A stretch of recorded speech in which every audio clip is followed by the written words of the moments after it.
L'invité politique sur Radio Classique et Public Sénat.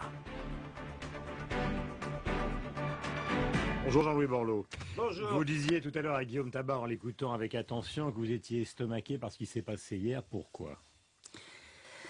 Parce que là, je sens que ça va chauffer ce matin. Non, mais on est sur Radio Classique, donc on va dire les choses calmement. Bon, il y a une opération de communication à l'égard de la presse. Il a été parfaitement aimable, habile. Bon, mais enfin maintenant, si on parle un peu sérieusement du fond, moi j'ai été absolument stupéfait.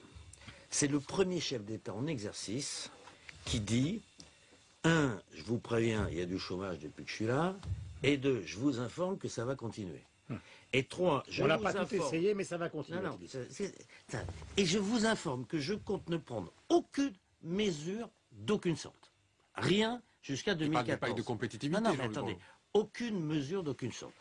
Mais est-ce que vous vous rendez compte ce que ça veut dire? On est à 3 millions de chômeurs. 3 millions.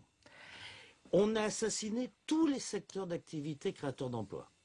Les services à la personne, premier secteur qui avait créé des emplois, 500 000 emplois, rabot. Le bâtiment, on rentre dans une récession du bâtiment, c'est la TVA qu'on augmente, et on a réduit le crédit d'impôt développement durable qui servait à l'efficacité énergétique du bâtiment. Deuxième secteur.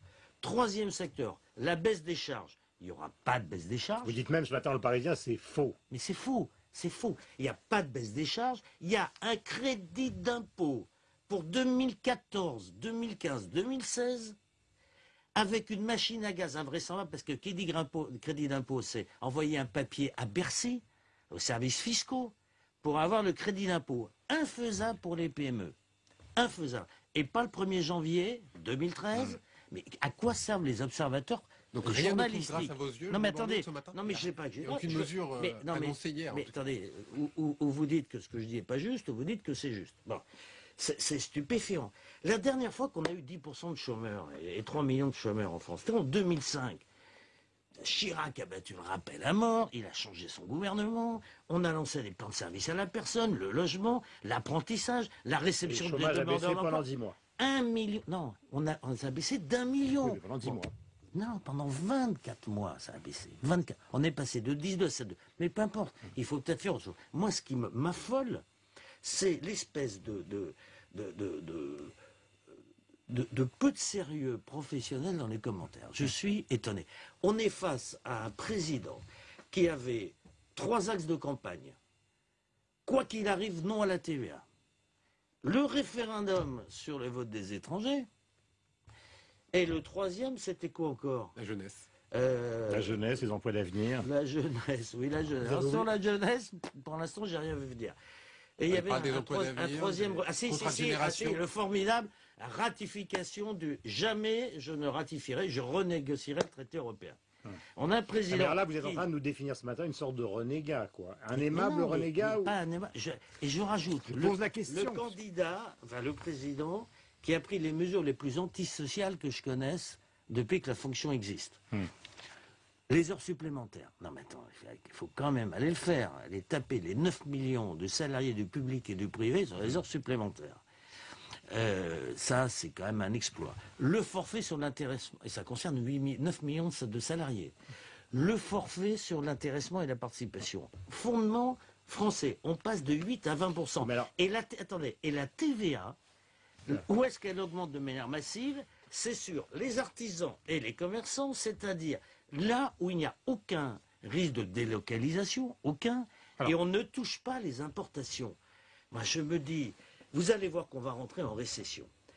Sous cet air aimable et cette intéressante garden party d'hier, en réalité, moi je vous le dis, je vous l'affirme, entre l'arrêt de tous les programmes d'investissement, Canal Seine-Nord, Grand Paris, TGV, régénération ferroviaire, tramway, plan énergétique des bâtiments, entre l'arrêt de tout ça, la consommation qui va prendre un coup, en l'occurrence, avec les heures supplémentaires, et aucune mesure pour l'emploi, aucune avant 2014. C'est quand même extraordinaire de dire le sujet principal des Français, c'est l'emploi et le chômage, et nous expliquer qu'on va faire un truc très compliqué en 2014, très compliqué, 15 et 16, aucune baisse des charges aujourd'hui. Et alors, le must du tout, c'est la fameuse BPI. C'est une espèce de gimmick. Elle vous plaît pas, celle-là? Non mais attendez, la Banque publique d'investissement. Alors, de quoi s'agit-il? Pas du tout de faire une nouvelle banque. Il s'agit de fusionner deux institutions qui existent. L'une qui prend des participations. Après, je vais tâcher de vous poser 2 ou 3 questions, quand même, parce que ce sera vraiment pas mal. L'une qui prend des participations et l'autre qui fait du crédit. Tout le monde demande à ce que ça soit séparé dans les activités bancaires. Mais la France vient de décider de fusionner 2 trucs qui existent et qui marchaient bien. Ça ne sera pas fait le 1er janvier 2013 comme ça avait été annoncé. Un truc qui va prendre 5 ou 6 mois. Alors, ça fait 6 mois qu'ils sont au pouvoir. Donc, quelque chose qu'il ne faut pas faire, qui ne va pas être fait à la bonne date et qui ne va pas améliorer le crédit des entreprises. Moi, je suis quand même très surpris de considérer que hier, à part la présentation, la forme, voilà, il représente maintenant le statut d'un président tel que les journalistes politiques l'adorent. Est-ce que vous avez trouvé que c'était un capitaine dans la tempête? Pardon? Est-ce que vous avez trouvé que c'était un capitaine dans la tempête hier? Il est allé expliquer à des journalistes que grâce à lui, il y avait la taxe sur les transactions financières qui était déjà votée avant. Il a expliqué grâce à lui, il y avait un mécanisme de stabilité qui était monté avant. Il a même osé raconter que s'il avait fait ratifier le traité, c'est parce qu'il y avait un pacte de croissance. Il y a 220 milliards en Europe. Il n'y a que la France. Téléphonez à la Commission. Dites-moi, vous pourriez nous envoyer un mot sur le pacte de croissance de 120 milliards qui a été décidé grâce à M. Hollande? Ils vont vous éclater de rire au nez. Attendez, c'est même plus grave. Le budget, j'ai 2 ou 3 questions. Non mais le budget qui est en train d'être négocié actuellement pour les 5 années qui viennent, est présenté par la France vient de demander qu'on coupe sur les dépenses, les investissements d'infrastructures, de recherche et de formation. Donc je dis objectivement, c'est pas sérieux. Mais alors, une question politique, là. On sort justement des considérations économiques, et Dieu sait qu'elles sont importantes. De l'autre côté, pour l'élection de la présidence de l'UMP, visiblement, ça commence à déraper. Donc, est-ce que vous n'avez pas le sentiment, quand on fait un portrait apocalyptique de ce qui a été dit hier, ce que vous venez de faire, et de l'autre côté, voir que ça se passe... Et de l'autre côté, je termine. C'était très bon. Voilà. Et de l'autre côté, de considérer que ça se passe quand même relativement mal, au fond, c'est un assez grand boulevard pour vous. Je parle sur le plan politique, là. Mais il n'y a pas de boulevard. Il y a où vous expliquez les choses, vous ne les expliquez pas. Nous, on a bâti une formation politique qui est à la fois européenne, ouverte, qui défend les entreprises quelles qu'elles soient, qui est sur le fond de l'emploi. La crise du logement dans laquelle il aurait on été très très bon hier et les autres seraient très très très bons. Et il y aurait comme une perspective qui serait moins souriante pour vous. Je ne crois pas que vous gagnez l'opinion publique parce que les autres ne sont pas bons. Puis d'abord, c'est ce que vous pensez. d'abord, il a été bon sur la forme. Ouais. Bon, donc, mais ça, vous l'avez dit. Bon, non, et moi, j'ai trouvé qu'il était bon. D'abord, je l'ai trouvé très en forme physiquement. Bon. Et puis, on voit qu'il est heureux de faire président. Alors, moi, au moins, ça fait plaisir. Vous êtes heureux de faire opposant. Non, mais il y a quelqu'un qui a envie de faire un job, 6 mois après, vous le voyez heureux de faire le job. Donc, vous vous dites, ça, au moins, c'est un plus. Bon. Mais est-ce que, oui ou non, c'est quand même une certaine forme de grande éclaircie pour vous sur le plan politique? La grande éclaircie, c'est celle qu'on mérite. Voilà, pas autre chose. Bon. Nous, on ouvre un certain nombre de grands dossiers, de grands chantiers européens, la réforme des institutions européennes, sur lesquels on est très clair, puisque nous sommes le seul parti totalement, complètement européen. Bon. Nous souhaitons une société qui n'ait pas de frontières, ni dans la tête, ni dans les quartiers, ni autour de l'Europe. Nous n'avons peur ni des Allemands, ni des Arabes. Voilà. C'est une position qui est relativement claire. Nous sommes absolument convaincus qu'il faut changer le modèle éducatif pour aller vers l'alternance systématique et non plus l'aristocratie des diplômes. Nous sommes convaincus qu'il faut une vraie baisse des charges. Nous sommes convaincus qu'il faut une politique de filière. Bref, il y a un certain nombre de sujets sur lesquels nous sommes clairs. Nous pensons que c'est au fond du fond ce que pense la majorité ou une très grande partie des Français. Car les Français, vous savez, ils sont à la fois râleurs, mais incroyablement généreux. Ils sont prêts à conquérir le monde. Mais il faut leur dire que l'avenir, c'est des opportunités. Que bien sûr, dans les mutations, il faut s'occuper des plus fragiles. Mais c'est ça, la France.